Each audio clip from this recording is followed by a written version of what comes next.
कुछ लोग होते हैं इस दुनिया में जिनका नाम बहुत होता है और कुछ लोग होते हैं जिनका काम कमाल का होता है. Let's give a big round of applause for the one and only Mudassir Khan.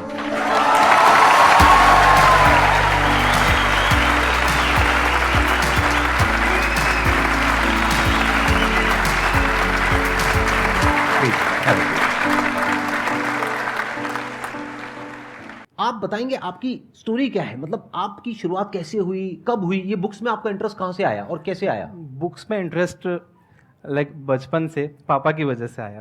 पापा ने पहली बुक मुझे ला कर दी थी, एक मैजिक ट्रिक्स की बुक थी. मैं वो पढ़ता था और ड्राइंग होती थी, फोटोज भी नहीं होते थे उसमें, और वो ड्राइंग देख के मैं भी वो ट्रिक्स बनाता था और घर में बताता था. प्रैक्टिकली करते थे, सबको दिखाते थे. उसके बाद वो बुक तो खत्म हो गई, सब बना लिए, सब बता दिए. पापा से बोला अगली बुक. पापा मुझे लेके चले गए बुक शॉप पर, 3-4 बुक्स और लेके आए. तो ऐसे ये बिल्ड हुआ रीडिंग में इंटरेस्ट. फिर उसके बाद आपने और बुक्स पढ़नी शुरू करी. और बुक्स पढ़नी फिर शुरू ये करी. आइडिया कहाँ से आया आपके अंदर, क्योंकि आई थिंक 2016 में आपने अपना यूट्यूब चैनल शुरू किया था ये बुक के नाम से. हाँ. तो ये आइडिया कहाँ से आया आपके अंदर, कहाँ से आया कि मैं ये समरी बनाऊं और ये जो मैं फंसा हुआ था असल में 2003-4 की बात है. हम लोगों ने एक बिजनेस शुरू किया था, न्यूज़ एजेंसी. तो न्यूज़ देखिए, कुछ बिजनेसेस ऐसे होते हैं दुनिया में जो कभी बंद नहीं होते. न्यूज़ चैनल्स हैं, न्यूज़ एजेंसीज हैं, न्यूज़पेपर्स हैं, कभी भी बंद नहीं होते. 365 डेज इसमें काम होता है. पापा 18 दिन तक वेंटिलेटर पे थे हॉस्पिटल में उस दिन, तब भी पूरे 18 दिन में काम ही कर रहा था. उनकी डेथ हो गई, तभी मैं काम कर रहा था.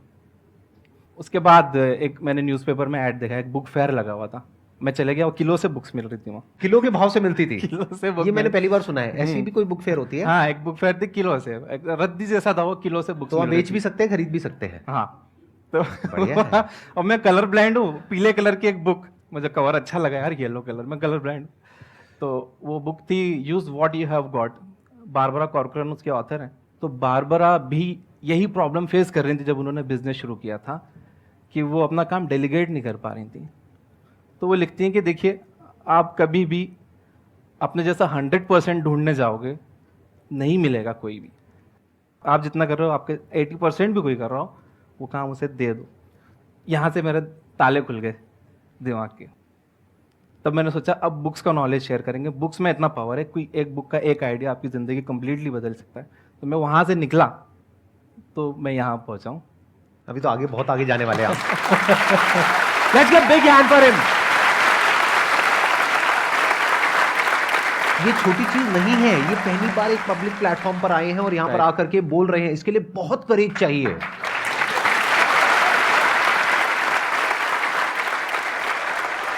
अभी थोड़ी देर पहले भी ये कॉन्शियस हो रहे थे, तो मोनिका जी जो है हमारी, उनका मेरे पास में फ़ोन आया कि सर ये थोड़ा सा हो रहे हैं. तो मैंने फ़ोन पे भी इनसे बात करी और मैंने एग्जैक्ट जो वर्ड्स बोले थे इनको, वो मैं रिपीट कर देता हूँ यहाँ पे आप सबके सामने.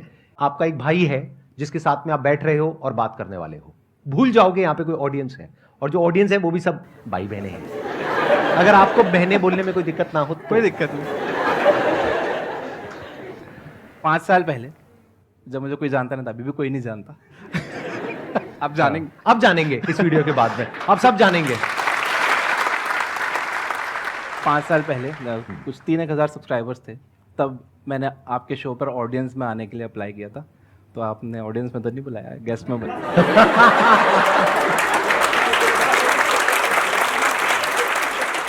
तो मुझे लगता है कि आने वाले कुछ महीनों में या सालों में इनमें से भी कई लोग आपके सामने यहाँ बैठे होंगे. 100%.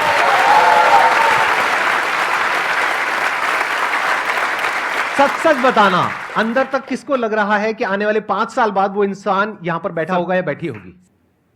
और कोई बड़ी बात नहीं है कि आपका वो लेवल आ जाए कि आप यहां पर बैठ करके मुझे कहो चल जा करके वहां बैठ. मैं बताता हूं तुझे आसान है क्या होता है. आसान है करता रहता है. अब ऑडियंस की बारी. सर जैसे कि आपको बुक्स रीड करने का बहुत शौक है सर, मुझे भी बहुत है. बट सर जो मोटिवेशनल बुक्स होती हैं जिसमें कोट्स बहुत सारे होते हैं, तो उसको रियल लाइफ में कैसे इम्प्लीमेंट किया जाए जिससे कि हम मोटिवेट रहें? देखो, बाहर से आने वाली मोटिवेशन टिकती नहीं है जब तक मोटिवेशन अंदर से ना आए. अंदर से मोटिवेटेड रहने के लिए जो आपके गोल्स हैं उन्हें छोटे छोटे पार्ट्स में बांट लो, और छोटे छोटे गोल्स आप जब आप पूरे करते जाओगे ना, आप खुद मोटिवेटेड फील करोगे. मेक योर बेड एक बुक है, उसमें ऑथर बता रहे हैं सबसे पहले सुबह उठकर अपना बिस्तर ठीक करो. It will get you motivated for the day.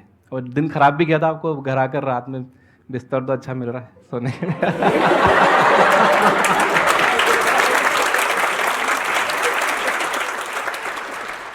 Actually मेरे पास क्वेश्चंस तो बहुत सारे हैं, पर सर आए हुए हैं तो मैं चाहती हूँ आज सर से क्वेश्चन कर लूँ।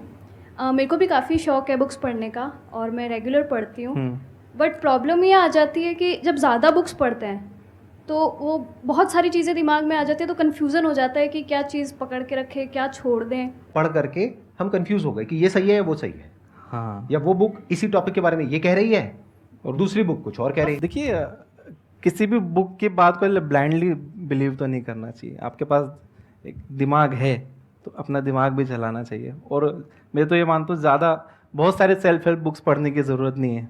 एक बुक है थिंक एंड ग्रो रिच, और मुझे ऐसा लगता है कि वो सभी सेल्फ हेल्प बुक्स की मदर है, बाप है। In terms of financial success, अगर फाइनेंशियली आपको सक्सीड होना है तो सेल्फ हेल्प बुक्स जितनी भी हैं, आई एग्री। हाँ, उसके बाद जितनी भी सेल्फ हेल्प बुक्स आई हैं, चाहे वो पावर ऑफ सबकॉन्शियस माइंड हो और भी जितनी, वो सब ऐसा लगता है कि थिंक एंड ग्रो रिच को देखकर ही लिखी गई है। दैट्स अ टेम्पलेट एक तरह से, थिंक एंड ग्रो रिच। और इस बुक का मेरी लाइफ पे भी बहुत बड़ा असर हुआ था। देयर वाज अ पॉइंट जहां पर मैंने पिवट किया था, यानी मैं एक पॉइंट पे स्टक था, तो इस बुक ने मुझे एक नया पर्सपेक्टिव दिया था जहां से मेरे करियर में एक मेजर शिफ्ट आया था। आप बताइए क्या करें, कंफ्यूजन हो जाए ऐसा तो? अगर कंफ्यूजन हो जाए हाँ। कि एक इंसान कुछ बोल रहा है, दूसरा इंसान कुछ बोल रहा है, या फिर एक बुक कुछ बोल रही है, दूसरी बुक कुछ और बोल रही है, तो आप पहले उसके स्टैंड पॉइंट को समझने की कोशिश करिए। कोई भी चीज़ ब्लैक एंड वाइट नहीं होती है कि आप कह दोगे ये ब्लैक है, ये वाइट है, ये सही है, ये गलत है। ऐसे नहीं होता है। दोनों अपने अपने स्टैंड पॉइंट से सही है, तो आपको दोनों के स्टैंड पॉइंट को समझना पड़ेगा। हो सकता है एक ही बुक एक पर्टिकुलर टॉपिक के बारे में एक पर्टिकुलर स्टैंड पॉइंट से कह रही है, और वही बुक उसी टॉपिक के बारे में किसी और स्टैंड पॉइंट से बिल्कुल ही Right. अपोजिट बात कह रही है। हो सकता है अभी आप मेरे से एक क्वेश्चन पूछो, उसका मैं आपको कुछ और जवाब दूं, बेस्ड अपॉन आपका बैकग्राउंड क्या है, आपकी प्रॉब्लम क्या है, उसके अकॉर्डिंग मैं आपको सोल्यूशन दूंगा ना। दूसरी तरफ से कोई और इंसान होगा जो सेम क्वेश्चन पूछेगा या पूछेगी, लेकिन उसका जो बैकग्राउंड है उसको मैं समझ करके हो सकता है उसको बिल्कुल ही एक अलग जवाब दूंगा। तो क्लियर कट आंसर कभी भी नहीं होता है। राइट। मुझे किसी का मैसेज आया था कि सर एक लड़की मुझे बहुत पसंद है, मुझे उससे ही शादी करना है, लेकिन घर वाले मानेंगे नहीं। ये जवाब उस लड़के के उम्र और बैकग्राउंड देखे बिना नहीं दे सकती। पता चला वो 15 साल का ही लड़का था। मतलब यार पढ़ाई पे ध्यान दे, करियर बना ले लड़कियों। उसको बोलो घर वाले नहीं सरकार भी नहीं मानेगी। सर कोई नहीं मानेगा। और वही कोई थोड़ा ज्यादा एज का होता है, उसके लिए अलग जवाब होता तो है। उसके लिए अलग जवाब होता। हाँ। इससे पहले कि ऑडियंस में से कोई आपसे कोई क्वेश्चन पूछे, मेरे माइंड में एक क्वेश्चन आ रहा है। हाँ। आज आपने काफी कुछ अचीव कर लिया है, तो आप थोड़ा सा बताइए अपने एजुकेशनल बैकग्राउंड के बारे में, और फिर आप बताइए कि आपके लिए आज की डेट में जो ये सक्सेस है, पैसा है, इस सब का क्या मतलब है। एजुकेशन 8th तक मैंने पढ़ा है, उसके बाद मैं इन लोगों ने आसानी से मान भी लिया, कोई मानता ही नहीं है किसी को बताओ तो। नहीं आप झूठ बोल रहे हो, नहीं। लगते तो नहीं हो। इससे पता लगता है कि ये फर्क नहीं पड़ता कि आपका बैकग्राउंड क्या है, ये फर्क पड़ता है कि आपकी विजन क्या है, कि आप जाना कहां चाहते हो। आप कहां से आ रहे हो वो मैटर करता है, लेकिन इतना नहीं करता है जितना कि आप कहां जाना चाहते हो। जब पैसा आता है तो जो आप हो असल में, आपको वही रूप बाहर आता है। पैसा ना अच्छा है ना बुरा है। पैसा जहाँ काम करता है, बहुत अच्छा काम करता है, बहुत सारे प्रॉब्लम सॉल्व हो जाती है। तो it's a tool, treat it as a tool. सिर पे मत चढ़ने दो। आप जो पूछ रहे थे सिर पे चढ़ जाता है। पैसों का आप टूल की तरह देखोगे। बहुत अच्छी बात बोली है इन्होंने। Let's get big answer.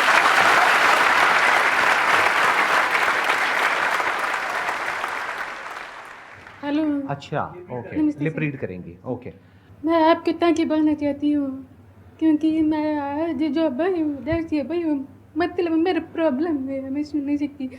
इसकी वजह से मैं अपने आप को कमजोर न मानती हूँ। मैं अकेला रहती हूँ, अकेला जा रही हूँ, पर फिर भी अपनी लाइफ इंजॉय कर रही हूँ।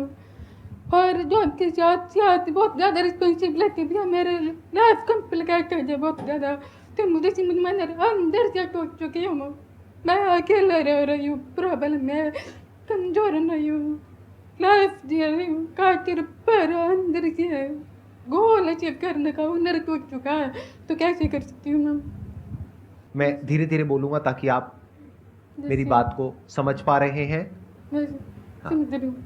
हिम्मत रखिए, ऐसे लोगों की कहानियां पढ़िए जो बिल्कुल उसी सिचुएशन में थे जिस सिचुएशन में अभी आप हैं।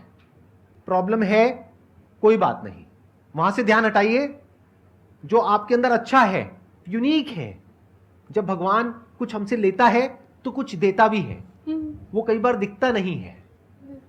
जब भी दिखेगा तो उस पर फोकस करिए और लाइफ में आगे बढ़िए। आप बहुत आगे जाएंगे, बहुत कुछ अच्छा करेंगे।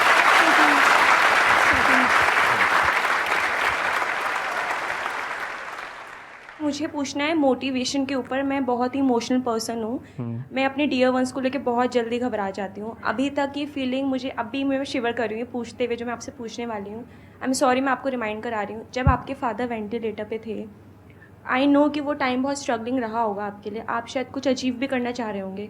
तो क्या आप मुझे प्लीज़ थोड़ा इंस्पायर करेंगे, आपने कैसे उस टाइम को डील किया, कैसे मोटिवेशन हुई? उस टाइम मैंने कैसे डील किया, लाइक यार टूट जाता है इंसान, डील क्या करेगा उससे। It takes time to recover. वो रिकवर ज़िंदगी भर नहीं हो सकता, आप हमेशा कमी लगेगी। क्या आपने भी किसी अपने को खोया है? सर ऐसा हुआ नहीं, बट मैं डरती हूँ। डरते हो कि ऐसा हो गया तो? हाँ सर। एक तो ये आपको एक दिमाग में बात बिठा के रखनी चाहिए कि कोई भी आपके साथ हमेशा रहने वाला नहीं है। आप रिमाइंड कराते रहना चाहिए, हर चीज़ टेम्प्ररी है। आप भी, मैं भी, हमारी फैमिलीज भी, हर रिश्ता टेम्प्ररी है। तो ये आप खुद को रिमाइंड कराते रहना चाहिए। आपके लिए एक छोटा सा गिफ्ट है। आप इतनी दूर से सर, आए सर। हमारे लिए, यहाँ पर अपना टाइम निकाल करके। सर आपने पहले ही आप कितना, कहाँ से? औरंगाबाद से? हाँ मैं औरंगाबाद से हूँ। Thank you so much, it means a lot to me and my entire team. ये हमारी पूरी टीम की तरफ से, हमारी पूरी फैमिली की तरफ से आपके लिए एक छोटा सा गिफ्ट है। Thank you so much.